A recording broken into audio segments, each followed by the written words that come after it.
ప్రభునందు ప్రియ సహోదరి సహోదరులారా, ఈ సమయంలో పరిశుద్ధాత్మ దేవుడు మనం ప్రేమించి ఆయన సన్నిధిని నీకు నాకు మనందరికి ఇచ్చిన విధానమును బట్టి ప్రభు నామమునకు మహిమ కలుగునుగాక. ఆమేన్. హల్లెలూయా, హల్లెలూయా. చూడారా, ప్రపంచంలో మానవ జన్మైతే జీవిస్తున్న మానవుడికి భూలోకములో ఏది కూడా శాశ్వతం లేదని, శాశ్వతమైనది స్థిరమైనది దేవుని రాజ్యం. చూడారా, ఈ లోకములో మానవుడు అది సంపాదించాలి, ఇది సంపాదించాలి, అది పొందుకోవాలి, ఇది పొందుకోవాలి, నేనే ఉన్నతమైన స్థితిలో జీవించాలని ఆర్భాటం, ఆశ, ఏమండి ఇలాంటి తలంపు కలిగి ఉన్నారే. కానీ సమస్తమును ఒక దినము విడిచిపెట్టవలసి వస్తుంది. ఏది కూడా మన వెంట రాదు, ఏది కూడా మనం తీసుకెళ్ళలేము. కాబట్టి ఉన్నంత వరకు కూడా దేవుని సన్నిధానంలో భక్తి భయము కలిగి పరిశుద్ధత కలిగి నా కుటుంబ సమేతంగా దేవుని సన్నిధానములో ప్రభులో నేను నివసించాలి. ప్రభులో నేను ఆత్మీయంగా భయభక్తులుగా జీవించాలి. ఆ కుటుంబం ప్రభుకు అప్పగించాలని ఆలోచన చాలా మందికి లేదు చూడాలి. కానీ బైబిల్ చెప్తున్న మాట ఏమిటంటే, చూడారా, ఈ లోకంలో మానవుడు ఏది కలిగి ఉన్నప్పుడు కూడా ఒకసారి ఒక టైంలో సమస్తమును విడిచిపెట్టి వెళ్ళవలసిన వారి ఒక పాట పాడతాను. ఈ పాటలో లాస్ట్ చరణం నేను రాశాను. ఈ 2 చరణాలు వేరే ఒక బ్రదర్ రాశారు, లాస్ట్ చరణం నేను రాశాను. ఇప్పుడు ఆ పాట పాడి దేవుని కనపరుస్తాం. జీవితమే వకాట మానవ జీవితమే వకాట, ఆట స్థలమే గాలి లోకమంతా అస్థిరమైనదిగా, అస్థిరమైనదిగా, ఆట స్థలమే గాలి లోకమంతా అస్థిరమైనదిగా,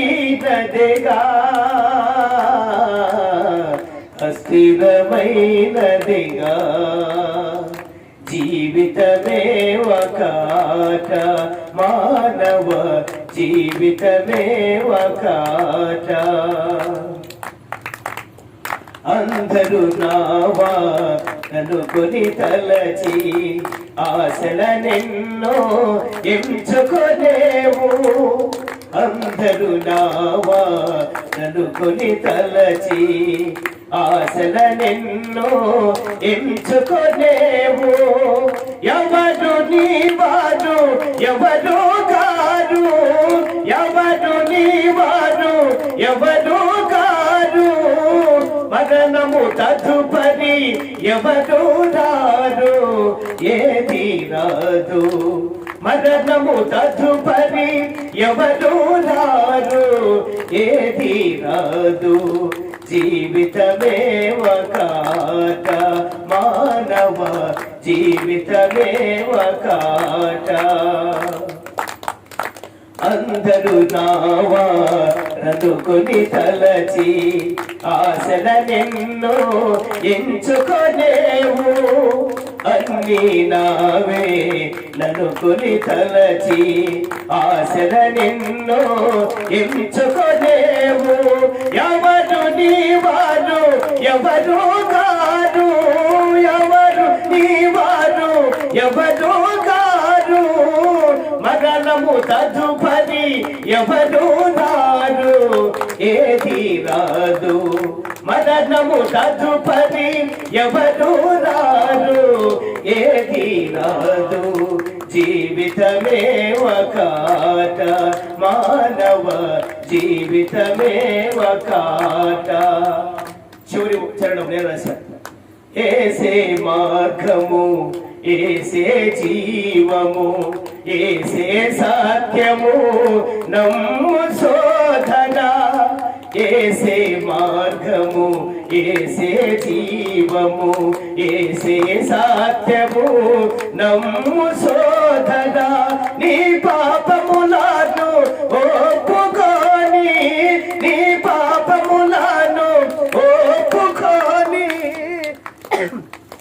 రక్షణ పొందుము, నేనే నీవు నేడే నీవు రక్షణ పొందుము, నేడే నీవు, నేడే నీవు. జీవితమే ఒక ఆట మానవ, జీవితమే ఒక ఆట. ఆట స్థలమేగా ఈ లోకమంతా, అస్థిరమైనదిగా అస్థిరమైనదిగా. ఆట స్థలమేగా ఈ లోకమంతా, అస్థిరమైనదిగా అస్థిరమైనదిగా. ఇప్పుడు గమనించాలి, ఈ లోకములో మనకున్న ఆస్తిపాస్తులు, మనకున్న వెండి బంగారములు, భూములు, పొలములు, ధనధాన్యములు, పేరు ప్రతిష్ఠలు, ఇవన్నీ కూడా ఆట వస్తువులు లాంటివి. ఒక చిన్న బాబు గాని పాప గాని ఆట స్థలంలో కూర్చొని అలసట వచ్చిన తర్వాత ఆట స్థలమును, ఆట వస్తువులు విడిచి తల్లి దగ్గరికి లేక తండ్రి దగ్గరికి ఏ విధంగా వెళ్ళిపోతారో, ఈ లోకంలో మనము కూడా ఇది ఒక ఆట స్థలం. మనకి ఈ భూమి ఒక ఆట స్థలం. ఈ లోకంలో మనం ఏదైతే కలిగి ఉన్నామో అవన్నీ కూడా ఆట వస్తువులు లాంటివి. ఒక దినం వస్తుంది, ఆట స్థలాన్ని విడిచిపెడతాం, ఆట వస్తువులను కూడా విడిచిపెడతాము. ఏది మన వెంట రాదు, ఏది మనం తీసుకెళ్ళలేము. ఒకవేళ ఇది నా వెంట వస్తుంది, నేను తీసుకెళ్ళగలుగుతా చెప్పగలిగిన ప్రపంచంలో ఏమన్నా ఎవడైనా ఉన్నాడండి? ఒకసారి ఆలోచన, ఏమైనా వస్తుందా మన వెంట? ఏమైనా తీసుకెళ్తామా? ఒకవేళ నీకు విలువైన వస్తువులు ఏదైనా ఉంటే, నీవు చనిపోయినప్పుడు ఏమండి, నీవు చనిపోయినప్పుడు ఆ విలువైన వస్త్రము నీతో కలిసి సమాధిలో ఉంచండి. నీవు ఇష్టంగా ప్రేమించేది, నువ్వు బాగా ఇష్టపడేది ఏదైనా విలువైన వస్త్రము కానీ, బంగారు కానీ, నగలు కానీ, నట్ర కానీ ఏదైనా ఉంటే, ఇది చాలా ప్రేమించేవాడు, చాలా ఇష్టపడేవాడు కాబట్టి ఇది ఎంత విలువైనదే పరమనేది. కానీ అతనితోనే సమాధిలో ఉంచుతాం అనుకుంటారా? అనుకుంటారండి. అయ్యో ఇది మనవడుకో, మనవరాలకో, కూతురుకో, కోడలకో, ఇంకొకరికి పని కోసం చెప్పేసి తీసి పక్కన పెట్టుకుంటారు. కానీ వారం పెడితే ఏది కూడా రాదు. నీవు పోయినప్పుడు, ఏమండి, నీవు చనిపోయినప్పుడు అనేక మంది ఏడ్చుకుంటూ సమాధి ఎందుకు వస్తారేమో, కానీ సమాధిలోనికి ఎవరు కూడా రారు కూడా. ఓ వ్యక్తి వడ్ల వ్యాపారం చేసేవాడు గుంటూరు జిల్లాలో. వడ్ల వ్యాపారం, ఈ రైతుల దగ్గర వడ్లు కొనుక్కొని అవన్నీ కూడా స్టాక్ పెట్టుకుని రైస్ మిల్లులకు అమ్ముకునేవాడు. ఇద్దరు భార్య భర్తలు, పిల్లలు లేరు. భలే సంపాదించాడు అతను.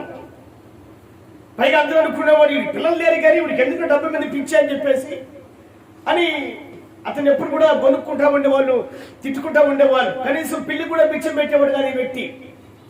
అంటారు కదా, తినే ఇల్లు చేత కాకిని కూడా ఇదిలించులని. అంటే అంత దాతృత్వం కలిగిన వ్యక్తి అనమాట ఇతను. అంటే అంత కఠినమైన వాడని అర్థం. దాతృత్వం లేదులేండి ఇతనికి, కఠినమైన వాడని అర్థం. అలాంటి వ్యక్తి సరిగా తిండి తినేవాడు కాదు, సరిగా పోషింపబడేవాడు కాదు. డబ్బు సంపాదించాడు, ఎప్పుడు డబ్బు డబ్బు డబ్బు డబ్బు. ఎందుకంటే అతను అనుకునేవాడు డబ్బు ఉంటేనే విలువరా అనుకునేవాడు. నిజమే, సమాజంలో కూడా డబ్బు ఉంటేనే విలువండి. వాడు మూర్ఖుడు కానీ, కఠినమైన వాడు కానీ, పనికిమాల వాడు కానీ, దుర్మార్గుడు కానీ, వాడి దగ్గర డబ్బులు ఉంటే అందరూ కూడా వారికి దాసోహం అయిపోతారు. మంచివాడు, నీతిమంతుడు, పరిశుద్ధుడు, దేవుడిని భయభక్తి కలిగిన వాడు ఎదురు పడితే వాడిని కనీసం లెక్క కూడా చేయరు. అర్థమైంది ఈ మాట? గోంగూరలో పురుగులా తీసిపడేస్తారు.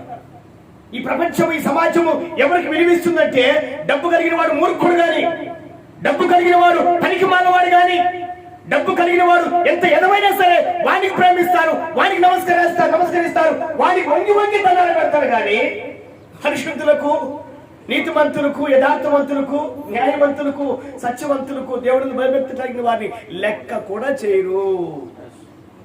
సమాజం అలా ఉంది. కూడా సమాజం అలా ఉంది. ఈ వ్యక్తి వడ్ల వ్యాపారం చేసి విస్తారంగా ధనం సంపాదించేవాడు. విషయం ఏమిటంటే ఒక దినం రానే వచ్చింది. ఇప్పుడు అది ఏ దినం అంటే మరణ దినము.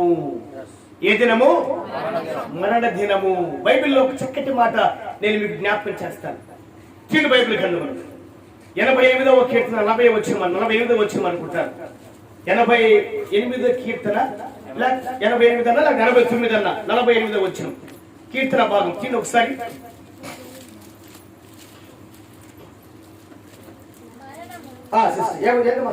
అధ్యాయం చెప్పండి. 89:48 వచ్చు చదవండి. మరణము రుచి చూడక, బాగా చదవాలి. మరణము చూడక బ్రతుకు నరుడెవడు? పాతాళం యొక్క వశము కాకుండా తన్ను తాను తప్పించుకోగలిగిన వాడు ఎవడు? చూడాలి, ప్రపంచంలో మానవుడు 50 సంవత్సరాలు బతికినా, 60, 70, 80, 90, 100, 105 సంవత్సరాలు బతికినా ఏదో ఒక మానవుడు మరణము కావాల్సిందే. ఈ లోకాన్ని అనగా ఈ స్థలమును, ఈ ఆట స్థలమును, ఆట వస్తువులను విడిచిపెట్టి వెళ్ళవలసిందే. ఏది తీసుకెళ్ళాడు, ఏది తీసుకొని పోలేడు చూడాలా. అందుకే భక్తుడు దావీదున్నాడు, మరణం రుచి చూడక బ్రతుకు నరుడెవడు? పాతాళం యొక్క వశము కాకుండా తన్ను తాను తప్పించుకోగలిగిన వాడు ఎవడు అంటే ఎవడు లేడు ఇప్పుడు ఈ లోకంలో. మరణించాడు, ఒక దినం వచ్చింది, అతను మరణించాడు.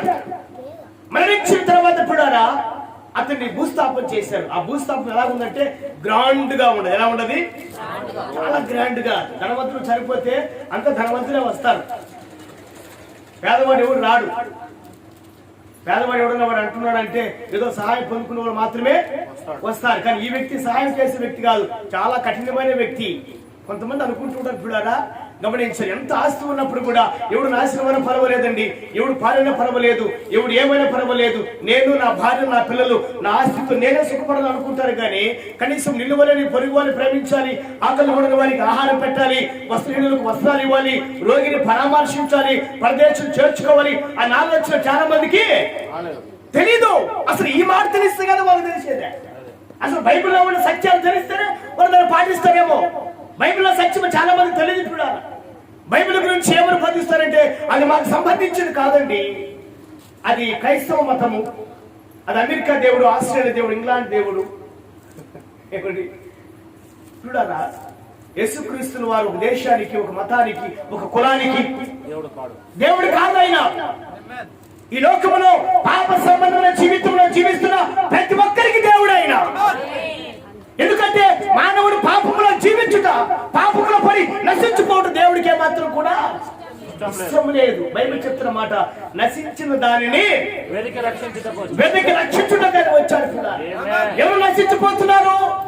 మానవుడు నశించిపోతున్నాడు. ప్రేమ లేనివాడిగా, కనికరము లేనివాడిగా, ఎప్పుడు డబ్బు డబ్బు డబ్బు డబ్బు, నేను నేను నా కుటుంబం అని అహముతో, స్వార్థముతో, ప్రేమ లేనివాడుగా, కఠినమైన మనస్తత్వం కలిగిన వాడిగా మానవుడు జీవిస్తున్నాడు. కానీ అయ్యో, ఆకలి కొడిన వారికి ఆహారం పెట్టాలి, అనాథులను ఆదుకోవాలి, వస్త్రం లేని వారికి వస్త్రాలు ఇవ్వాలి, పేదవారికి సాయం చేయాలని ఆలోచన చాలా మందికి లేదు. ఇప్పుడు ఈనాడు ఆకలి కొడిన వారికి ఎవరు సహాయం చేస్తారంటే ఆకలితో ఉన్నవాడే సహాయం చేస్తున్నారు. మీరు నమ్మని ఇప్పుడు. అందుకని మా విశ్వాసం చెప్తాను, వారానికి ఒకసారైనా ఉపవాసం ఉండండి. వారానికి ఒకసారైనా మీరు ఉపవాసం ఉండండి. ఎందుకంటే ఆ ఆకలి బాధ ఉంటే మీకు తెలుస్తుంది. ఎదుటి వారి మా దగ్గరకు వచ్చి అమ్మా అన్నం పెట్టు, అమ్మా సహాయం చెయ్యి, అమ్మ పాత సేవనే ఉంటే, అమ్మ పాత వస్త్రాలు ఏమన్నా ఇంటి ఉంటే ఇవ్వండి అని అడిగినప్పుడు ఆ బాధ ఉంటే మనకు తెలియాలి. అందుకని పిల్లారా, చంద్ర బ్రదర్స్ వాళ్ళు హైదరాబాద్ ఉందా సార్ షాపు, తర్వాత వైజాగ్ లో కూడా పెద్ద షాపు. వాళ్ళు ఏమని సాక్ష్యం ఇచ్చారంటే, ఆ బట్టల షాపు వాళ్ళు అన్ని పండుగల్లో కంటే క్రిస్మస్ పండుగలకే మా షాపుల్లో ఎక్కువగా బట్టలు సేల్ అవుతాయన్నారు, ఎక్కువ చీరలు కొంటారన్నారు, ఎక్కువగా వస్త్రాలు కొంటారన్నారు. ఎవరికి కొంటారు ఇవ్వండి అంటే క్రైస్తవులకున్న దాతృత్వం ఏమిటంటే, యేసుప్రభువును నమ్మి ఆయన ప్రేమను చూసిన దేవుని బిడ్డలకున్న మంచి మనసు ఏమిటంటే ఆకలి కొడిన వారికి ఆహారం పెడతారు, వస్త్రం లేని వారికి వస్త్రాలు ఇస్తారు. కాబట్టి నిజముగా ఏ పండుగ కూడా అంత సేల్ జరగదు. కానీ క్రిస్మస్ పండుగకి మా షాపుల్లో విస్తారమైన బట్టలు కొంటారు. సంక్రాంతి పండుగ చేసుకున్నాం, పక్కింటోడికి ఆకలి కొడిన వారికి ఎప్పుడైనా భోజనం పెట్టారా? దీపావళి పండుగ చేసుకున్నావు, నన్ను క్షమించి నీ మాట చెప్పడం కూడా నేను ఉన్న మాట చెప్తున్నాను. నీ తిండి నువ్వే తింటున్నావు, కానీ నీ వస్త్రం నువ్వే కట్టుకుంటున్నావు కానీ, నీ సుఖము నువ్వే చూసుకుంటున్నావు కానీ, ఆకలి ఉన్న వారి విషయంలో ఎప్పుడైనా నువ్వు ఆలోచించావా? ఎప్పటి గమనించాలి చూడాలి. ఈరోజు భిక్షానికి వస్తే వెళ్ళిపో అనేవాళ్ళు లేకపోలేదు. ఏ కాళ్ళు చేతులు బాగున్నాయి కదా, అనుకోకుంటే పని చేసుకొని తినొచ్చు కదా అనేవాళ్ళు చాలా మంది. ఈ కుంటివారు గుండివారు ముసలివారు ఇంటి ముందుకు వచ్చినప్పుడు ఇంకేం పని లేదా మీకు, ఆ 10 మంది ఎవడో ఒకటి ఇస్తే మంచోడు, వాడు ఇచ్చే సాధన అందరూ ఇవ్వాలా అని చెప్పేసి దూషించే వాళ్ళు కూడా చాలా మంది ఉన్నారు. ఇప్పుడు 10 మందిలో ఒకటిచ్చేది కాదు కానీ నువ్వు ఇస్తున్నావా లేదా అది గమనించాలి. 10 మందిలో ఒకడు ప్రేమిస్తున్నాడు, అది విశేషం కాదు కానీ నువ్వు ప్రేమిస్తున్నావా, నువ్వు సహాయం చేస్తున్నావా, ఇది నువ్వు గమనించాలి. కూడా ధనవంతుడు పేదవారి గురించి విచారించినప్పుడు ప్రపంచంలో పేదవాడైన వాడు ఎవడు కూడా ఉండనే ఉన్నాడు. ఒక ధనవంతుడు ప్రభు దగ్గరికి వచ్చాడు. బోధకుడా, నాకు నీ రాజ్యం కావాలన్నాడు. ఏమన్నాడు? నీ రాజ్యం కావాలి, నీ వెంబడించాలి, నీ శిష్యునిగా చేసుకో, నీ బిడ్డగా నన్ను స్వీకరించు, నీతో కలిసి నేను వచ్చేస్తాను, నీతో కలిసి నువ్వేం చెప్తావో అది చేస్తాను అని ఒక మంచి యవనస్తుడు ధనికుడు ప్రభు దగ్గరికి వచ్చినప్పుడు అప్పుడు ప్రభు ఒకటే మాట అన్నాడు, నన్ను నువ్వు వెంబడించాలంటే, నా రాజ్యంలో నీకు స్థలం కావాలంటే నీకున్నదంతా కూడా అమ్మివేసి పేదలకిమ్ము. ఆ మాటకు ఈ ధనవంతుడని యవనస్తుడు చెప్పిన మాట ఏమిటి తెలుసా? ఎప్పుడైతే నీకు కలిగినది అమ్మివేసి పేదలకిమ్ము, తర్వాత వెంబడించమని ప్రభువులు వారు చెప్పినప్పుడు ఆ యవనుడు ముఖము చిన్నపుచ్చుకొని వికారం చేసుకొని వెళ్ళిపోయాడు. ప్రభు అన్నాడు, వంటైనా సూది బెజ్జములో ప్రవేశిస్తాడు కానీ ధనవంతుడు దేవుడి రాజ్యంలో ప్రవేశించుట దుర్లభము, అసాధ్యము. సూది బెజ్జములో వంట దూరిపోతుందంట, అది ఈజీ, కానీ ధనవంతుడు పరలోక రాజ్యం పోవుట అసాధ్యం. ఎందుకంటే ధనవంతుడికి ధనం మీదే వ్యామోహం ఉంటుంది, ధనవంతుడికి ధనం మీదే ప్రాణం ఉంటుంది. ఇంకోటి తెలుసా, మళ్ళంటే వాళ్ళకు నిద్ర బాగా సుఖంగా వచ్చేస్తారు, మనకి ఏ టెన్షన్లు ఉండవు, ఎలాంటి ప్రాబ్లమ్స్ ఉండవు, హాయిగా మనం నిద్ర పడతాం. అంత ఇంత తిని కోటీసుకులు చాలా మంది నాకు చూడాలి, వాళ్ళ రాత్రిలో నిద్ర పట్టవు. అట్లా నిద్ర మన అధికారులు ఉండాలి పైన, సకాలానికి టయానికి మనిషి నిద్రపోతున్నారా? టెన్షన్, సంపాదించిన డబ్బు ఏ ఇన్కమ్ ట్యాక్స్ పట్టుకోబోతాడో, అర్థమైందా? ఇంత సంపాదించని చెప్పేసి ఎవరు జైలు చేస్తాడో, ఇదే టెన్షన్తో ఉన్నారు కానీ సమాధానం ఎవరికి లేదండి. వాళ్ళకేమో కోటీశ్వరులు, వాళ్ళకేమో ధనవంతులు అంటాం కానీ వాళ్ళకంటే మనమే శ్రేష్టమైన వారు. తప్పకుండా దేవుడు గడిపి ఒకసారి దేవుని బిడ్డలకు ఎలాంటి టెన్షన్లు ఉండవండి. ఇతను చనిపోయాడు. ఇతను చనిపోయిన తర్వాత భూస్థాపానికి చాలా మంది వచ్చారండి. బాగా జరిగింది. చివరకు తన పడుకున్న పరుపులో కొన్ని దినములు అలాగే పడిపోయి ఉన్నాడు కాబట్టి ఆ పరుపును చుట్టి అక్కడే ఆ సమాధుల దగ్గర పడేశారు. అతను ఆ పరుపు పక్క, ఆ సమాధి చేసిన పక్కనే ఆ పరుపును పడేసి వెళ్ళిపోయారు. వెళ్ళిపోయిన తర్వాత చూడాలి, గమనించాలి. 3వ దినం పాల్గొనడానికి వెళ్ళారు. 3వ దినం పాల్గొనడానికి వెళ్ళిన తర్వాత ఈ కుక్కలు ఏం చేసినాయంటే ఆ పరుపును ఇటు అటు చీల్చి పడేసినాయి. ఆ స్మెల్లకు, మలమూత్రాలు విసర్జించాడు కదా, ఆ స్మెల్లకు, ఆ వాసనకు అటు ఇటు లాగేసిన తర్వాత ఆ పరుపులో ఉన్న 1000 రూపాయల కట్లన్నీ బయటపడిపోయాయి. ఈ పాలు 3వ దినం పాలు పోవడానికి పోయిన ఈ వ్యక్తులు చూసి ఆశ్చర్యపడ్డారు. అయ్యా, ఈ నాయాలు అంటే బ్యాంకులు వేసినా పర్వాలేదు, అట్టే అంటారు కదా రాయలసీమలో, ఈ నాయాలు ఏమన్నా బ్యాంకులు వేసినా పర్వాలేదు, బేవలో పెట్టుకున్న వీడియో పరుపులో పెట్టుకుని పడుకున్నాడే అని చెప్పేసి అనుకుని కుక్కల కంటే వీళ్ళు ఇంకా భయంకరంగా చీల్చి పడేసారు. పరుపులు కుక్కలు కొంచెం చీల్చి పడేస్తే వీళ్ళు ఇంకా కుక్క కంటే ఇంకా భయంకరంగా ఘోరంగా చీల్చి పడేసి ఉండే డబ్బులన్నీ కూడా తెచ్చుకున్నారు. వాడు అనుకున్నాడా? బహుశా వాడు అనుకునే ఉండొచ్చు, ఈ డబ్బు నాతో కలిసి వస్తుందేమో అని, ఈ ధనమును నాతో కలిసి నేను తీసుకెళ్తానేమోనని. ఏది మన వెంట రాదు కూడా, ఏది మనం తీసుకెళ్ళగలుగుతామా? ఏం తీసుకెళ్తాం? మనము పాపములో ఉంటే పాపం మన వెంట వస్తుంది, ఈ రెండు తప్ప మానవుడు ప్రపంచంలో ఏది కలిగి ఉన్నప్పుడు కూడా ఏది వాడి వెంట రాదు, ఏది తీసుకెళ్ళలేడు, ఏది కూడా పొందుకోలేడు. మరి తల్లి గర్భంలో నుంచి ఏ విధంగా బయటకు వస్తాడు అలాగే సమాధిలో పెడితే బాగుంటుందని ఉద్దేశంతో చీపు వస్త్రం. ఇలాంటి వస్త్రం అంట పట్టు వస్త్రము కాదు, సన్నపరాల వస్త్రము కాదు, ఏమని గమనించాలి, సిల్క్ వస్త్రం కాదు, టెరికాట్ వస్త్రం కాదు, కాటన్ వస్త్రం కాదు. ఎలాంటి వస్త్రము? చీప్ వస్త్రం. 15 రూపాయలు మీటర్, 6 రూపాయలు 10 రూపాయలు మీటర్ కలిగిన ఆ వస్త్రములు తెచ్చి వాళ్ళకి చుట్టి విలువ లేదు, దానికి ఏం లేదు, విలువే లేదు. రాత్రి ఒక మాట చెప్పాను, మళ్ళా గుర్తు చేస్తాను, మీరు అనుకోవద్దు. రాత్రి చెప్పింది మళ్ళా గుర్తు చేస్తాను అనుకోవాలి. రాత్రి ఒక మాట చెప్పాను. ఏం చెప్పాను? చచ్చిన సింహము కంటే బ్రతికి ఉన్న కుక్క మేలు. గమనించాలి, మానవుడు చనిపోయిన తర్వాత ఆ శరీరం మనకు విలువ లేదు. ఈనాడు చనిపోయిన గొర్రెకి విలువ ఉండాలి, చనిపోయిన కోడికి విలువ ఉంది, చనిపోయిన మేకకు విలువ ఉంది. ఉన్నదా లేదా? చనిపోయిన గొర్రెను పాతి పెడతారా? దాన్ని తినే వాళ్ళు కొంతమంది ఉంటారు. చనిపోయిన మేకను పాతి పెడతారా? దాన్ని తినే వాళ్ళు కొంతమంది ఉంటారు. చనిపోయిన కోడిని పాతి పెడతారా? ఏమండి, దాన్ని తినే వాళ్ళు కూడా కొంతమంది ఉంటారు. అయితే చనిపోయిన మనిషిని ఎవడు తినడు, ఎవడు ముట్టుకోడు కూడా. ఆ రోజు ఏమో 10 మంది వస్తారు చుట్టాలు. ఆ రోజు చాలా మంది చుట్టాలు వస్తారు. ఆ చుట్టాలు మెప్పుకోవడానికి అయ్యో సబ్బేసి మొహం కడుగుతారు, కాళ్ళు కడుగుతారు, బాడీ కడుగుతారు, అంతమంది పౌడర్ పోస్తారు, అత్తరు పోస్తారు. ఏం పాస్ గారు, నాకు తెలుసు అండి ఈ విషయం కూడా. బతుకున్నప్పుడే మానవుడి విలువ కానీ చచ్చినప్పుడు మానవుడికి విలువ లేదు కూడా. గమనించండి, భార్యా బిడ్డలు మాయరా, లోక నివాసులు మాయరా. పెద్దనా అన్నమాట, భార్యా బిడ్డలు మాయరా,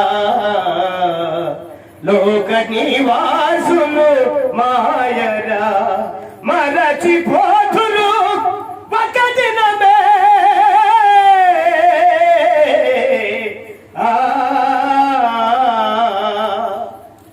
నీ భార్య నీ వెంట రాదు, నీ బిడ్డలు నీ వెంట రాదు, ప్రపంచంలో నీ భర్త కూడా నీ వెంట రాడు. నిన్ను 20 సంవత్సరాలు 50 సంవత్సరాలు నీతో సంసారం చేసి కాపురం చేసిన వ్యక్తి కూడా నీ వెంట, నీ గర్భం చీల్చుకొని బయటకు వచ్చిన నీ బిడ్డలు కూడా నీ వెంట రారు. ఏది వస్తుందంటే పాపము కలిగి ఉంటే అది మన వెంట వస్తుంది, పరిశుద్ధత కలిగి ఉంటే అది మన వెంట వస్తుంది. కానీ ఇక ఏది మనం తీసుకెళ్ళలేము. మానవుడికి ఆర్భాటం ఎక్కువ, మానవుడికి ఆశ ఎక్కువ. అబ్బా అది కావాలి, ఇది కావాలి, ఇది కావాలి, ఎవడు ఏమైనా పర్వాలేదు, ఎవడు నాశనం అయిపోయి, వీడు నాశనం కాదు.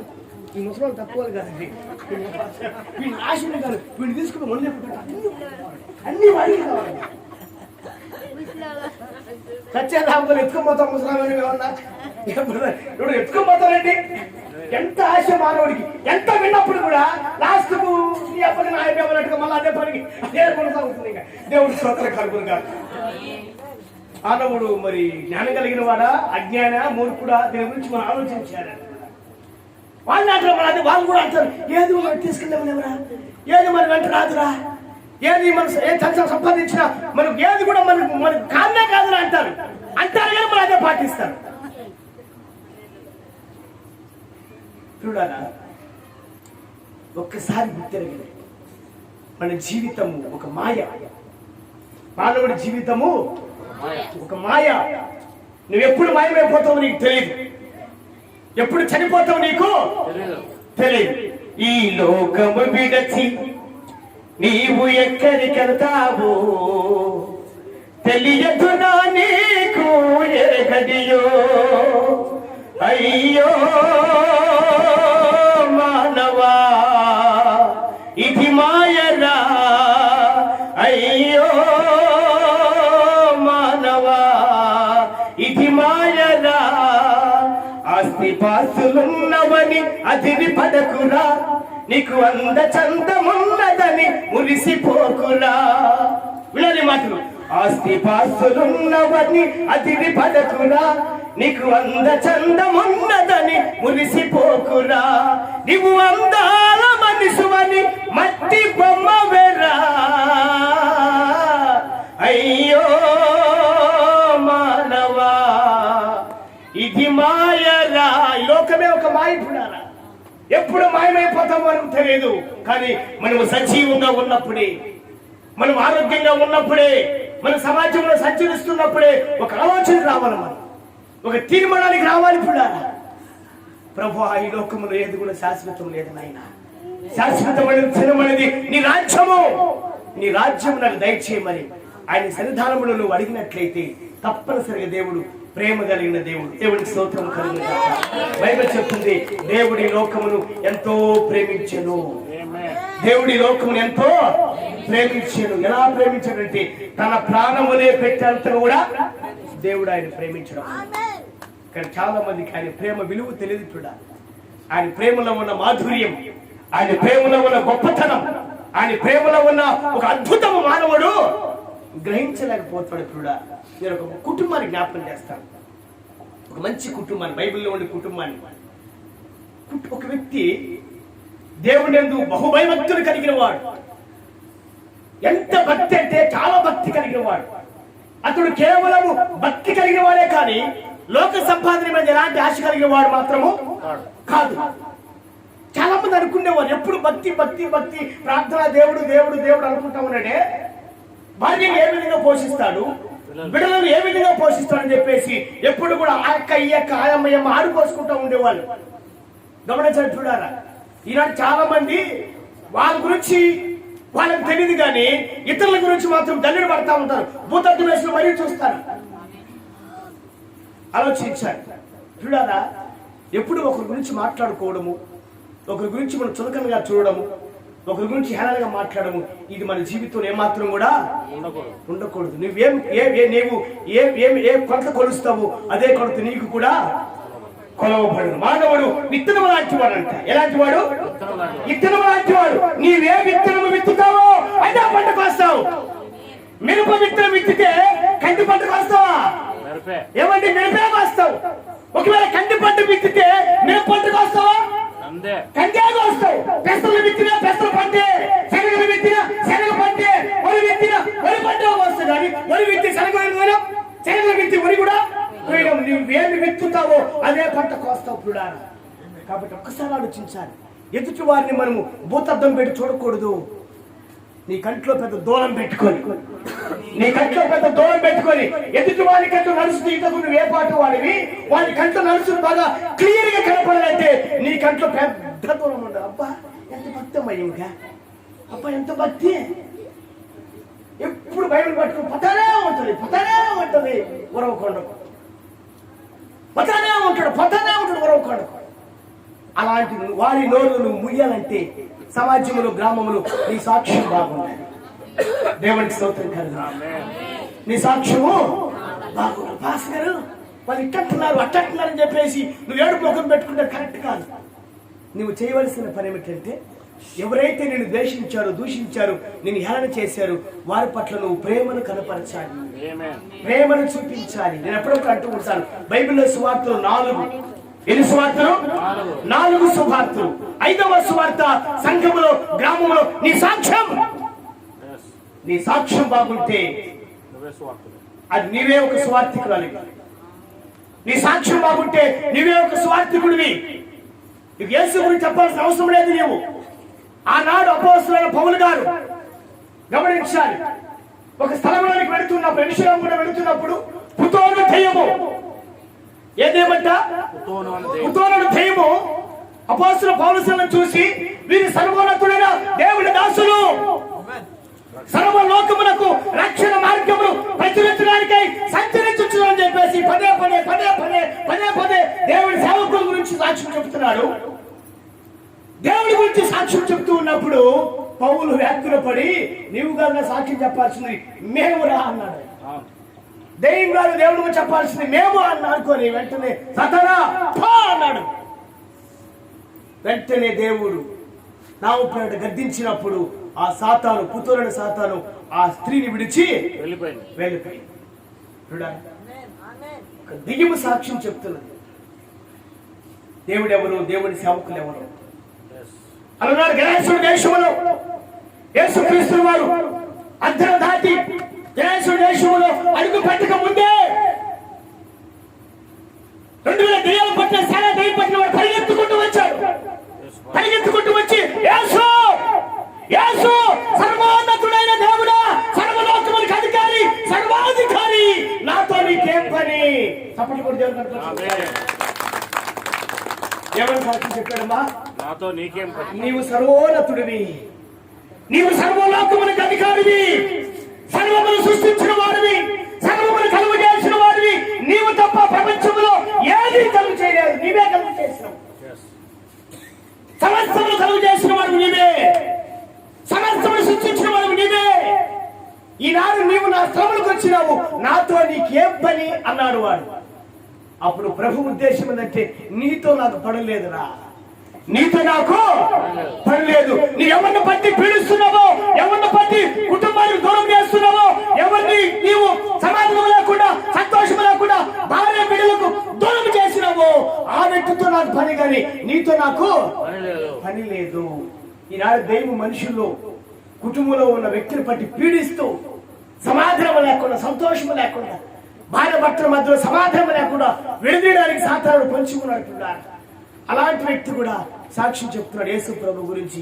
నీవు సర్వోన్నతుడు అయ్యా, నువ్వు సర్వలోకములకు అధికారివి, నీవు సర్వాధికారివి, నీవు లోక రక్షకుడివి, పాపలను రక్షించడానికి వచ్చిన దేవుడవు, నీ ద్వారానే పరలోక రాజ్యము, నీ ద్వారా పాప క్షమాపణ, నీ ద్వారా మోక్ష మార్గము, నీ ద్వారా శాంతి సమాధానం అని ఒక సాధారణ సాక్ష్యం చెప్తున్నట్టుడా. ఈనాడు నీవు సాక్ష్యం చెప్తున్నావా? నీవు ఒక సాక్షిగా ఉంటున్నావా? గ్రామంలో తీర్మానం చేసుకుంటున్నా. ఒక గ్రామంలో ఒక కుటుంబాన్ని జ్ఞాపకం చేస్తాను. అతను చాలా భక్తి కలిగిన వాడు. ఎంత భక్తి అంటే అసలు తన భార్య అంటది ఎలీషా దగ్గర, అయ్యా నీ దాసుడైన నా భర్త ఎంత భక్తి కలిగిన వాడో నీకే తెలుసు. ఆయన ఉద్దేశం ఏంటంటే, లోకంలో ఏది ఉన్నా లేకున్నప్పుడు కూడా నేను దేవుని సన్నిధిలో ఒక మంచి సాక్షిగా ఉండాలి, నేను దేవుని సన్నిధిలో భక్తి భయము కలిగి పరిశుద్ధత కలిగి జీవించాలి, నా సాక్ష్యం నిలబెట్టుకోవాలని చెప్పేసి సంపాదన మీద ఆశపడేవాడు కాదు, ధనం సంపాదించడానికి ఆతృత పడేవాడు కాదు. గమనించాడు చూడాలి. అలాగ భక్తితో ముందుకు సాగుతున్న సమయంలో ఒక దినం అతను మరణించాడు. ఇందాక చెప్పాను, మరణం అందరికీ వస్తుంది, మరణం రుచి చూడక బ్రతుకు నరుడెవడు విన్నాం కదా. అందరికి చనిపోయాడు. ఇతను చనిపోయిన తర్వాత ఇక ఆ ఇంటి వాళ్ళు ఈ ఇంటి వాళ్ళు ఏం చేసి తెలుసా? చూసిన ఆయన దేవుని భక్తి కలిగిన వాడు, దేవుని భయభక్తి కలిగిన వాడు, మరి చచ్చిపోయాడు. ఏం మిగిలిచ్చాడు భార్యకు, ఏం మిగిలిచ్చాడు పిల్లలకు? ఆడు పోసుకున్నారు. ఏం మిగిలిచ్చాడంటే అప్పులు ఉన్నాయన. ఇంట్లో ఏం జరుగుతుందో పక్కన వాళ్ళు గమనిస్తూ ఉంటారని గుర్తుపెట్టుకొని చూడారా. మన కుటుంబంలో ఏం జరుగుతుందో ఇరుగు పొరుగు వారు కూడా చూస్తూ ఉంటారు. మనం అనుకోవచ్చు మనం చేసే పనులు ఎవరు చూడలేదులే, ఎవరు గమనించలేదులే, ఎవరు ఆలోచించలేదు అనుకోకూడదు. చాలా పొరపాటు చూడారా. ఎందుకంటే పిల్లలకు ఉంటుందంట, నేను పాలు తాగుతూ ఉంటే కళ్ళు మూసుకొని ఎవరు కూడా నన్ను చూడలేదులే అనుకుంటుందంట. కానీ విషయం గమనించు, దాని కళ్ళు మూసుకొని పాలు తాగితే మన కళ్ళు లేవా? ఇది గుర్తుపెట్టుకోండి. ఎందుకంటే మన ఆలోచన, మన తలపులు, మన సాక్ష్యం, మన పరిశుద్ధత, మన భక్తి భయము, మన ఆర్థిక పరిస్థితులు ఇవన్నీ కూడా బయట ఉన్న వారు గమనిస్తూ ఉంటారు. ముఖ్యంగా ఎవరెవరిని గమనించరు, కానీ యేసు ప్రభువు నమ్ముకుని బైబిల్ తీసుకున్న వారిని మాత్రం మరీ ప్రత్యేకంగా గమనిస్తూ ఉంటారు. ఇంక వాళ్ళు తుమ్మకూడదు, వాళ్ళు తగ్గకూడదు. అయ్యా యేసు ప్రభు నమ్మారు కదా, వాళ్ళకి తుమ్ములు రావాలా? యేసు ప్రభు నమ్మారు కదా, వాళ్ళే తగ్గాలా? యేసు ప్రభు నమ్మారు కదా, వాళ్ళే సీదాలా? అంటే ఏం చేయకూడదు, ఇంకా ఏం చేయకూడదు. ఇంకా యేసు ప్రభు నమ్మారు, వాళ్ళు తగ్గొచ్చు, వాళ్ళు తుమ్మొచ్చు, వాళ్ళు సీదొచ్చు, వాళ్ళకి అన్ని రావచ్చు, కానీ మనకి ఏది రాకూడదు. నాకు అన్ని అనుభవాలు ఇవన్నీ కూడా. కొంతమంది చెప్తారు సిస్టర్స్, సార్ మా ఊర్లో జ్వరం వచ్చింది, జ్వరం వస్తే ఎందుకు జ్వరం వచ్చింది, గొర్రె తప్పింది, ఆమె మన పేరు లక్ష్మీనారాయణ, భయంకరమైన తాగుబోతు, అయ్యగారు అంత వయసు ఉంటాడు, ఇంకా కొంచెం బాగుంటాడు, భయంకరమైన తాగుబోతు అయితే ప్రభు నమ్ముకున్నాడు. ప్రభు నమ్ముకుని బాప్తిసం తీసుకుని పూర్తిగా విడిచిపెట్టాడు. ఆయన విషయాలు అయ్యగారు వచ్చి చూపిస్తా. ఆయన చాలా హైట్ ఉంటాడు. వాళ్ళ భార్య నాకంటే ఇంకా పుట్టానే, సన్నగా బలహీనుగా, నలాలు వీకు, చికెన్ తిందో, మటన్ తిందో, పాలు తాగదో, అర్థమైనా గుడ్డు తిందో, ఏమి తిందో, బాపనాల కన్నా నిష్ట. ఇప్పుడు బాపనాలు కూడా తింటున్నారు, దేవుడికి స్తోత్రం. మాంసం తిన్నవాడు ఎవరు లేరండి. పూజారి, మా ఊళ్ళో పూజారి ఉన్నాడు, బైబుల్ తింటే వద్దులే, మా ఊళ్ళో పూజారి ఉన్నాడు. ఆయన చికెన్ తింటాడు, మటన్ తింటాడు, సారా తాగుతూ తాగడాడు. నేను ఆ ఊళ్ళో పని చేస్తుంటా. అందరూ అన్నారు, అయ్యా పంతులు నీకంటే పాస్టర్ గారే మంచోడు అన్నారు. దేవుడికి స్తోత్రం కలుగుతుంది. గమనించారు. ఈయన తాగి పడిపోతే ఎవడు ఈయన తాగి పడిపోతే పాపం చిన్న చిన్న పిల్లలు, 4 పిల్లలు, అంత మగ పిల్లలే, ఇంత ఇంత ఇంత పిల్లలు గమనించారు. తాగి పడిపోతే ఆయన బలమైన వాడు, ఇవి బలహీనరాలు, పొట్టిగా నాలాగా. గమనించేసి లేయా లేయా లేయా లక్షలు పడిపోయి తాగినాడు. ఇంకా అర్థమైంది. ఎంతో ఇబ్బంది పడేది పాపము. ఆ రాజపాటికి ఎక్కడో ఇటుకు పడిపోయాడంట. తాగి పడిపోతే గమనించి ఫోన్ చేసి ఎక్కడ మా ఆయన అంటే, ఇంకేం మీ ఆయన మాకు వచ్చిన కూర అంతా తాగుతూనే ఉన్నాడు, వచ్చిన కూర అంతా తాగుతూనే ఉన్నాడు అని చెప్పేసి అంటే, ఇవి బాగా లోపల బాగా దుఃఖంతో ఉండేది, బాగా వేదనతో బాధతో ఉండేది. అప్పుడు ఒకసారి దేవుడిని నమ్ముకున్నది. దేవుడు ప్రభా నా భర్తను మార్చిన ఆయన, నా భర్తను మార్చిన ఆయన, నా భర్త తాగుడు బొత్తు తీసిన ఆయన ఆయన కన్నీటితో దేవుడి సన్నిధిలో ప్రార్థించినట్లుగా. భర్తను తిట్టేది కాదు, కొట్టేది కాదు, దూషించేది కాదు. కొంతమంది తాగుడు పోతున్నారు, భార్య చెప్తారు నువ్వు సామా, నువ్వు ఎప్పుడో వచ్చేదా, నువ్వు వచ్చిన తర్వాత నేను నా పిల్లలు హాయిగా సల్లకుంటావురా అంటారు. ఈ తాగుడు వైపు వీడి కోపం వచ్చేస్తుంది. వీడు కోపం వచ్చే చచ్చిపోవాలా, నేను చచ్చిపోతే ఉంచుకున్నావు అనుకున్నా అంతేనండి. నిజమే, పనులు కలిగే విషయం ఉందే. భార్య తాగుడుపోతున్న వ్యక్తిని తిడతా ఉంటే వాడు కోపం వచ్చేమంటాడండి, నువ్వు ఎప్పుడో చచ్చేదా, నేను ఎప్పుడో తీసుకుపోయి ఏట్లో పెట్టాను అందరికీ భార్య. వీడేమంటాడు కోపం తాగుడు కట్టుకోలే, నేను చచ్చిపోతే నువ్వు కురుకుతావునా అని చెప్పి కోపం వచ్చి ఇంక వీపు విమానం మోతం అవుతుంది. నిజమే పిల్లారా. అసలు బైబిల్లో ఏమో తెలుసా, ఎవరికి శ్రమలు, ఎవరికి దుఃఖము, ఎవరికి హేతు లేని గాయములు, ఎవరికి మంద దృష్టి, ఎవరికంటే ద్రాక్షరసముతో పొద్దుపుచ్చే వారికి. చదువుతారా వాక్యము? చదువుతారా? సామెత్రి తిండి ఒకసారి, సామెత్రి తిండి, సామెత్రి తిండి. నిన్నేనయ్యో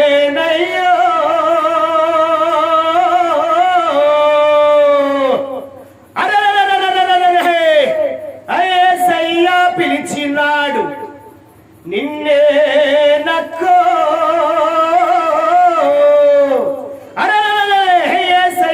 పిలిచినాడు. తాగుబోతు వైనోడా, 23వ అధ్యాయం. తాగుబోతు వైనోడా, తగాదాలు పడినోడా. 23వ అధ్యాయము వచ్చేసి 29వ వచనం. తాగుబోతు వైనోడా, తగాదాలు పడతోడా, అటు ఇటు తిరిగేటోడా, అల్లరిప వైనోడా, చీకపేకలాడి నీవు చల్లకుండా పోయావా, నిన్నేనయ్యో యేసయ్యా పిలిచాడు, నిన్నే నక్కో యేసయ్యా పిలిచింది. చదవండి వాక్యము గట్టిగా.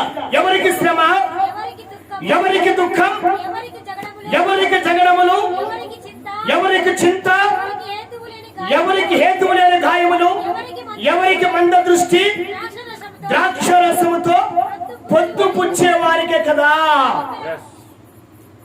కానీ మీకు బాగా ఆలోచించండి ఒకసారి, అంటే మీరు మంచోళ్ళే గమనించారు. ఇప్పుడు ఆయన తాగుంటే వచ్చి కూర్చునేవాడా, ఇంట్లోనే ఉండేవాడు పనుకొని హ్యాపీగా. పండగ రోజు ఇదంతా ఎత్తి హ్యాపీగా మంచోళ్ళు కాబట్టి వచ్చి కూర్చున్నారు. వీళ్ళు కూడా చప్పట్లు కూడా ఒకసారి దేవుడి స్తోత్రం కలుగుతారు. ఇక్కడ బైబిల్ చర్చ వాక్యం ఏంటంటే, ఎవరికి చింత, ఎవరికి దుఃఖము, ఎవరికి శ్రమ, ఎవరికి మంద దృష్టి, అర్థమైందా, ఎవరికి హేతు లేని గాయములు, ద్రాక్షరసముతో పొద్దు పుచ్చే వారికే. ఈనాడు నువ్వు కుటుంబంలో ఒక యజమానుగా నువ్వు తాగుబాతు అయితే నీ కుటుంబంలో శాంతి ఉండదు, నీ కుటుంబంలో సమాధానం ఉండదు, నీ కుటుంబంలో భార్య పిల్లలకు నెమ్మది ఉండదు.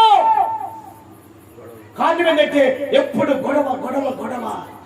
ఎందుకంటే ఆ తాగిన మైకములో తల్లిని ఎలా తిడతారో వాళ్ళకి తెలియదు, భార్యని ఎలా తిడతారో వారికి తెలియదు, బిడ్డలను ఎలా తిడతారో వారికి తెలియదు. నీవు త్రాగి నిలబడనా నీ భార్యకి శ్రమే, నీ బిడ్డలకు శ్రమే, అంతేకాకుండా నీ ఇరుగుపోయే వారికి కూడా శ్రమే. ఒక్కడు తప్పు చేస్తే ఇంట్లో కుటుంబం అంతా కూడా అనుభవించవలసిందేనండి.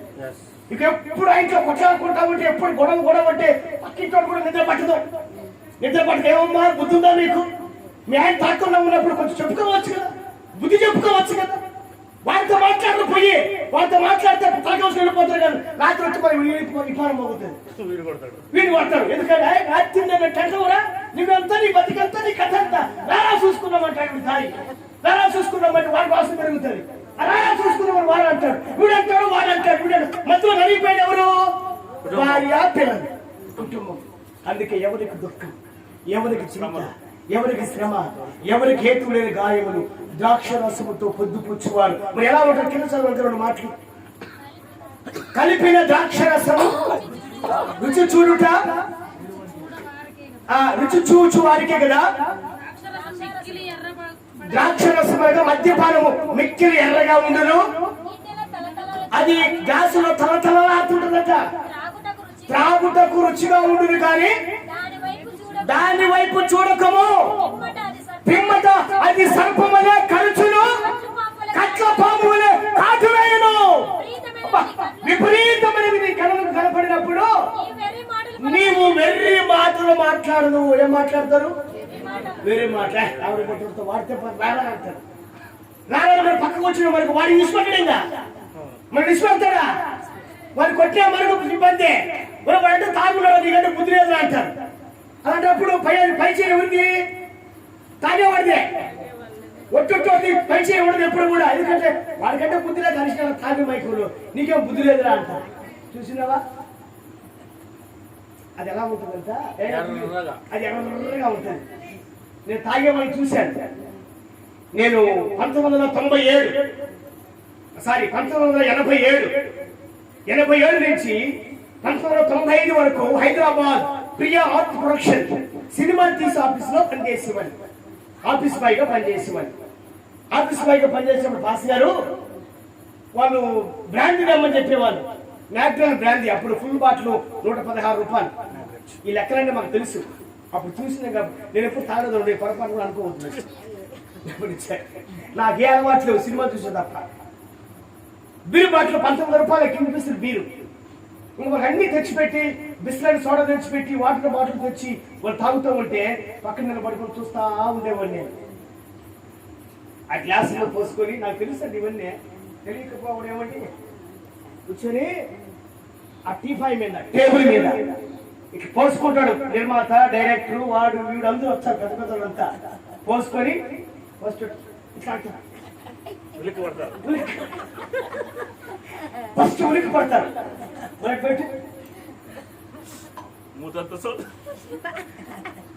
నాకు తెలుసు, మీరు అనుకోవచ్చు మీరు ఎవరు తాగినారని. పొరపాటు కూడా నాకు అంత చెడ్డ అలవాట్లేదు.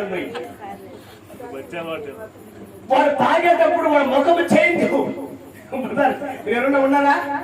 మీరందరూ మంచిగా చప్పట్లు కూడా దేవుడికి స్తోత్రం కలుగుతారు. అది చూసేదానికి ఎర్రగా తలతలలాడుతూ ఉంటుంది. మనవాడికి సంతోషం ఎలా ఉంటుందంటే అబ్బో పొంగినట్టు ఉంటుంది. ఆ తాగిన మైకులో వీడికి ఏమి లేకుండా కోటీశ్వరుడు మాట్లాడతారు. ఇంగ్లీష్ మాట్లాడతారు, తెలుగు మాట్లాడతారు, కుక్కతో కూడా మాట్లాడతారు. మా బాగా ఒక ఆయన కుక్కతో కూడా మాట్లాడేవాడే. నీకెవరు భోజనం పెడతారా?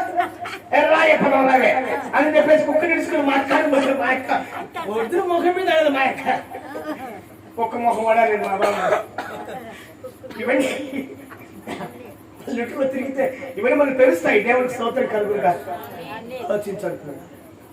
దయచేసి ఇలాంటి అలవాట్లు కలిగి ఉంటే యేసు నామములో వారందరూ కూడా మార్పు చెందుగాక. అలాంటి కుటుంబంలో శాంతి ఉండదు. వాడు చనిపోయినప్పుడు కూడా తన కుటుంబం ఆదరించడానికి ఎవరు కూడా రారండి. ఈ వ్యక్తి చనిపోయాడు. ఆ వ్యక్తి చనిపోయాడు. 2 మాటలు చెప్పిన ముగించేస్తాడు. ఆ వ్యక్తి చనిపోతే 2 కుమారులు, భార్య పాపం అప్రబాధలు అయిపోయారు. ఆ ఇంటోడు, ఈ ఇంటోడు, ఇరుగు వాళ్ళు, పొరుగు వాళ్ళు అందరూ కూడా అయ్యి దేవుని బిడ్డలు కదా, వీళ్ళకి అప్పులు ఎందుకు, దేవుని బిడ్డలు కదా, వీళ్ళు భర్తను చచ్చిపోయాడు అనుకునేవారు. నేను చెప్పే లక్ష్మణ ఆయన చనిపోయాడు. సారీ, అతను మారు మనసు పొందాడు. మారు మనసు పొంది ప్రభు నమ్ముకొని త్రాగుడు విడిచిపెట్టాడు. విడిచిపెట్టిన తర్వాత గొర్రెలు కొనుక్కున్నాడు. గొర్రెలు కొనుక్కొని గొర్రెలు మేపడానికి అడవికి పోయినప్పుడు ఒక గొర్రె తప్పిపోయింది. తప్పిపోయిన గొర్రెలు కుక్కలు తినేసినాయి. చాలా మంది ఏమంటారు తెలుసా? యేసు ప్రభు నమ్మి అడుగుదా, మీ గొర్రెలు కుక్కలే తినాలి, మీ దేవుడు కాపాడరా అన్నారు. అంటే వాళ్ళు గొర్రెలు తినొచ్చు, యేసు ప్రభు నమ్మిన వాళ్ళు గొర్రెలు తినకూడదు. వాళ్ళు తుమ్మొచ్చు, మనం తుమ్మకూడదు. జాగ్రత్త. తుమ్ములు వచ్చినా కానీ గొర్రెలు పెట్టుకోండి. దేవుడు ఎంత వేరే మనుషులు ఉన్నారండి ప్రపంచంలో. కష్టాలు, శ్రమలు, ఇరుకులు, ఇబ్బందులు మనుషులు రాక మానవులకు వస్తాయా? ఇవన్నీ సహజమే. పాపము చేసిన వాడు పాపములు భూలోకములు చనిపోకముందు ప్రతి ఒక్కరు కూడా అనుభవించవలసిందే. ఇతను చనిపోయాడు. ఆమె, ఈమె, ఆ ఇంటి వాడు, ఈ ఇంటి వాడు, ఇరుగు పొరుగు వాళ్ళు అందరూ కూడా గమనించాలి. అనుకొని ఉన్నారా? అనుకోలేదండి. అనుకున్నారా? అనుకోలేదు. అనుకోకుండా అయ్యో భక్తి కలిగిన వాడు పోయినాడని చెప్పేసి ఆ కుటుంబం మీద, ఆ గ్రామస్తులకు జాలి కలిగింది. ఆ కుటుంబం మీద, ఆ స్త్రీ మీద, ఆ బిడ్డల మీద జాలి దయ కలిగింది. ఒక దినం రానే వచ్చింది. ఎలీషా సేవకుడు వచ్చాడయ్యా, నా భర్త నీ శిష్యుడు, నీ దాసుడు, దేవుడు భయభక్తులు కలిగిన వాడు, నీకు తెలుసు కదా. అతను చనిపోయినాడు. అప్పుల వారు నా బిడ్డలు తీసుకుని వెళ్ళి జీతకాలుగా ఉంచుకోవడానికి నా ఇంటి ముందుకు వచ్చారయ్యా అని కన్నీటితో ఆయన మొరపెట్టుకుని కూడా వెంటనే ఆయన ఒక మాట అన్నాడు, నీ ఇంట్లో ఏముంది అన్నాడు. ఏముంది వాళ్ళ ఇంట్లో? ఏముంది వాళ్ళ ఇంట్లో? మొట్టమొదటిగా ఆ ఇంట్లో యేసయ్య ఉన్నాడు. తప్పటి కూడా దేవుడు కలుపుతున్నాడు. మొట్టమొదటిగా ఆ ఇంట్లో ఒక మంచి సాక్ష్యం ఉంది. మొట్టమొదటిగా ఆ ఇంట్లో దేవుడికి మహిమకరంగా ఒక గ్రామంలో మంచి సాక్షిగా వారు నడుపుడారా. మీ ఇంట్లో ఏముందంటే మా ఇంట్లో నూనె బుడ్డి ఉందయ్యా అన్నాడు. వీళ్ళు అలాగైతే నువ్వు బయటికి వెళ్ళి మీ గ్రామంలోకి వెళ్ళి ప్రతి ఒక్కరిని వట్టి పాత్రలు తీసుకోండి రా. ఏ పాత్రలు అంట? వట్టి పాత్రలు. 2వ రాజులు 4వ అధ్యాయం అనుకుంటారు. అదే పాస్ గారు 2వ రాజుల గ్రంథం 4వ అధ్యాయం తీయండి ఒకసారి మొదటి నుంచి. అంతగా ప్రవక్త శిష్యులలో ఒకరి భార్య, నీ దాసుడైన నా పేరు మీద చనిపోయాను, అతడు యెహోవా యందు భక్తి గలవాడై ఉండునని నీకు తెలిసే ఉన్నది. ఇప్పుడు అప్పుడు వాడు నా 2 కుమారులను తనకు దాసులుగా ఉండుటకై వాళ్ళని పట్టుకొని పోవుటకు వచ్చి ఉన్నాడని ఎలీషాకు మొరపెట్టగా, ఎలీషా, నా వలన నీకేమి కావాలను, నీ ఇంటిలో ఏమున్నదో అది నాకు తెలియజెప్పమని అనెను. అందుకన నీ దాసుడును నా ఇంట్లో నూనె కుండ ఒకటి ఉన్నది. చెప్పండి కూడా దేవుడు దేవుడు అంట నూనె కుండ. నూనె కుండ దేనికి సాదృశ్యము? పరిశుద్ధాత్మకు సాదృశ్యం. అంటే ఆమె ఇంట్లో పరిశుద్ధత ఉంది. ఆమె ఇంట్లో పరిశుద్ధాత్మ ఉండడానికి కారణం ఆమె హృదయంలో పరిశుద్ధాత్మ దేవుడు ఉన్నాడు కాబట్టి ఆ ఇంట్లో సంచరించుకోవాలా. ఒకవేళ ఆమె హృదయం దేవుడికి సమర్పించగల ఉండి ఉంటే, ఆమె హృదయంలో పరిశుద్ధాత్మ దేవుడు సింహాసనం వేసుకొని ఉండగల ఉండి ఉంటే ఆ ఇంట్లో కూడా దేవుడు ఉండేవాడు కాదండి. నేను అప్పుడప్పుడు అంటూ ఉంటాను, నువ్వు దేవుడి పని నిమిత్తంగా వెళ్ళి వస్తూ ఉంటావు కదా, నువ్వు ప్రార్థనకు వెళ్ళి వస్తావు కదా, నువ్వు సువార్తకి వెళ్ళి వస్తావు కదా, నువ్వు దేవుని స్తుతిస్తూ పరిశుద్ధంగా నీ ఇంట్లో అడుగు పెడితే, అర్థమైందా? నీ ఇంట్లో అడుగు పెడితే ప్రభు చెప్పాడు, సువార్త చేసేవారి పాదములు శుభ్రమైనవి.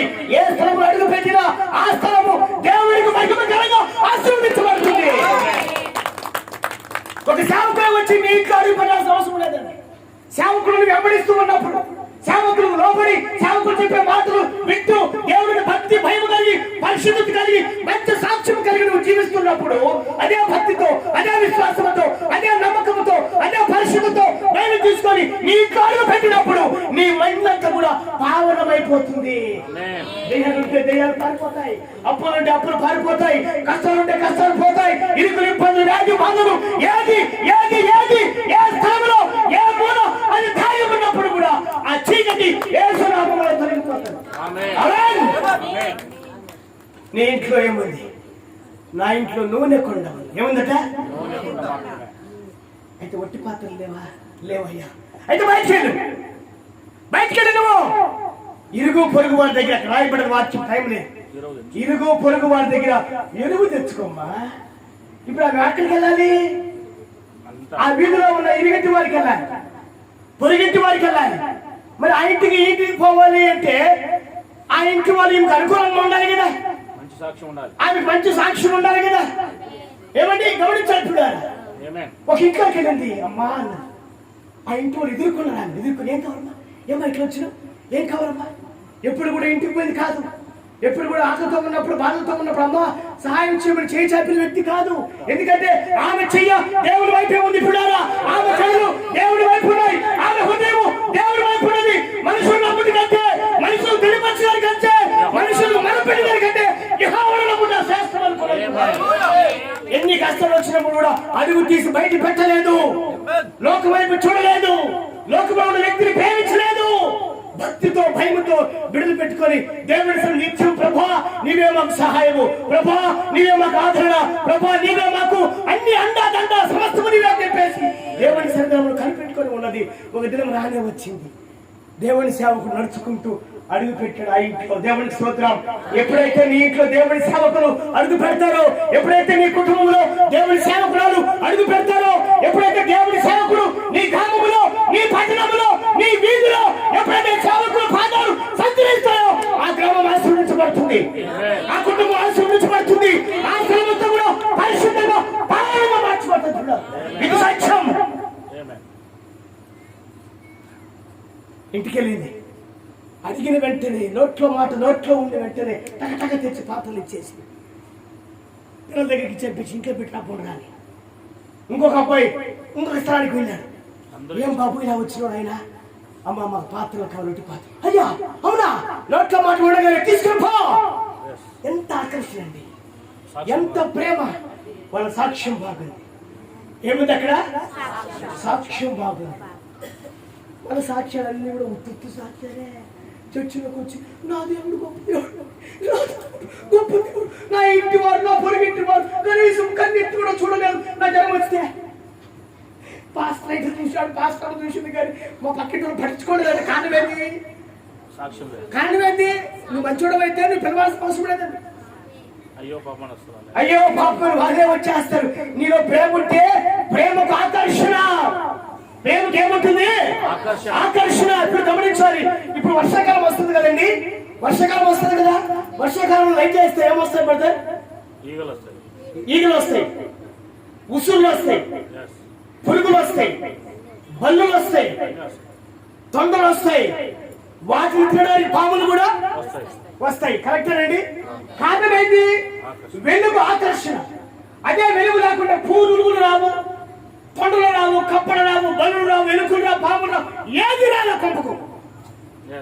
నీ కుటుంబము ఒక గ్రామంలో నువ్వు ఎలా ఉండాలంటే వెలుగుమయముగా ఉండాలి, జ్యోతిమయంగా ఉండాలి, ప్రకాశవంతంగా ఉండాలి. సాక్ష్యం, నువ్వు మాట్లాడే మాట ఇతరులు ఆకర్షించాలి, నీ చూపులు ఇతరులు ఆకర్షించాలి, నీ నడత, నీ క్రియలు, నీ తలపులు, నీవు ఏ దేవుళ్ళు ఎలాగైతే జీవిస్తున్నావో అవన్నిటిని కూడా దేవుడు తెలిసిన సందర్భంలో బయలుపరచుకోవాలి. వారి ఎదుట పాతలు గతించాలి, సమస్తములు కూడా నూతనం కావాలి, నూతనపరచబడాలి, నువ్వు మార్చబడాలి.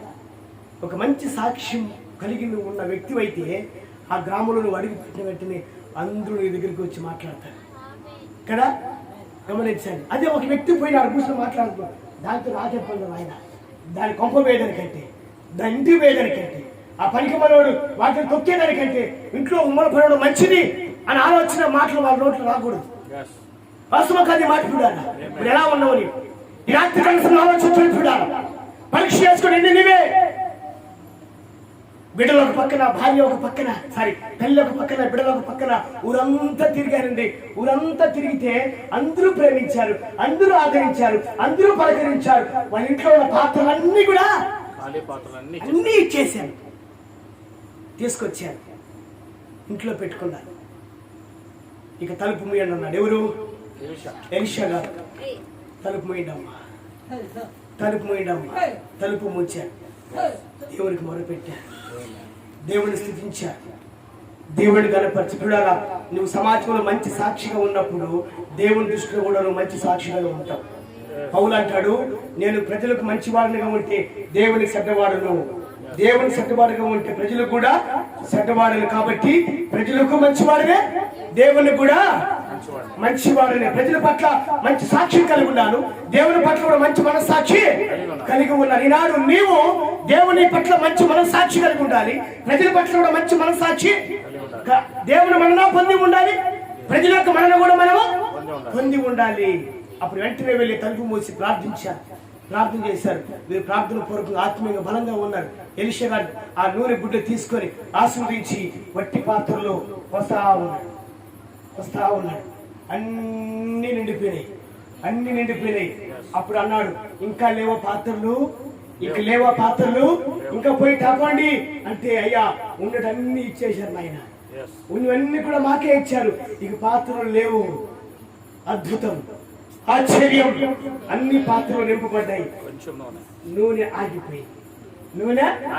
ఆగిపోయింది. అప్పుడు చెప్పాడు ఎలీషా గారు, అయ్యా ఇదంతా అమ్ముకొని అప్పులు తీర్చేయి, మిగిలింది అమ్మా ఇదంతా అమ్ముకొని అప్పులు తీర్చేయండి.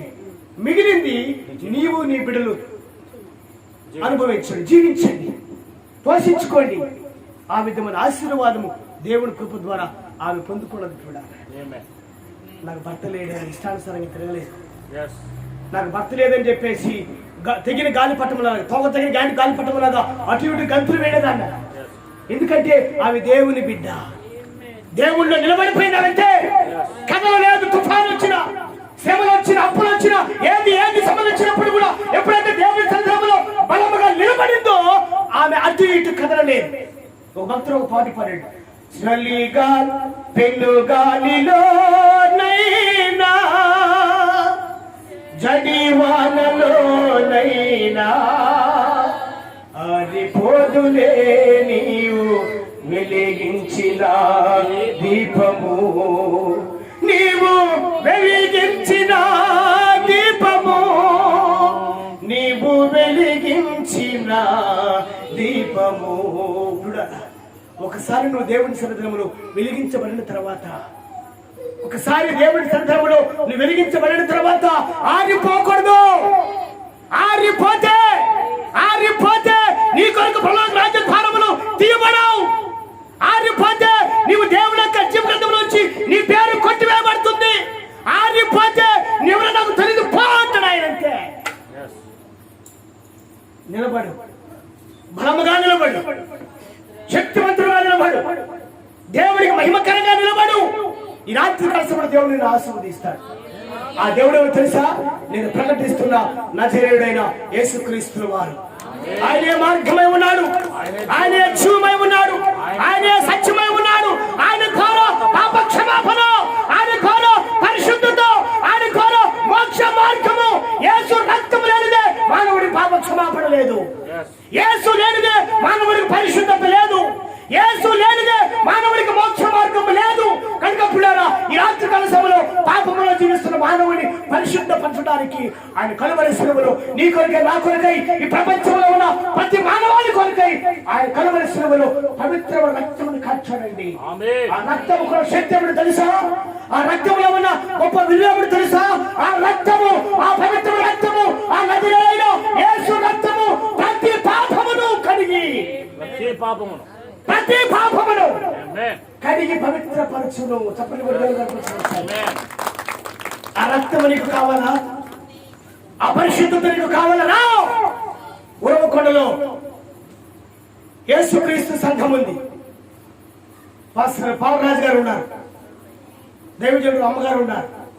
వారు మీ కొరకు ప్రార్థిస్తారు, మిమ్మల్ని దీవిస్తారు, మీ గ్రామంలో అడుగు పెడతారు, మీ కుటుంబంలో అడుగు పెడతారు. యేసు నామములో మీ వట్టి పాత్రలన్నీ కూడా నింపబడతాయి. మీకున్న శ్రమలు తొలగించబడతాయి. మీకున్న వ్యాధి బాధలు, అప్పుల బాధలు నజరేయుడైన యేసు నామములో విడుదల కలుగుతాయి. మీకెందుకు ఆలస్యం? రండి, ఆలోచించు. ప్రభు ఈ సమయంలో మిమ్మల్ని అందరిని దీవించి ఆశీర్వదించును గాక. ఆమేన్.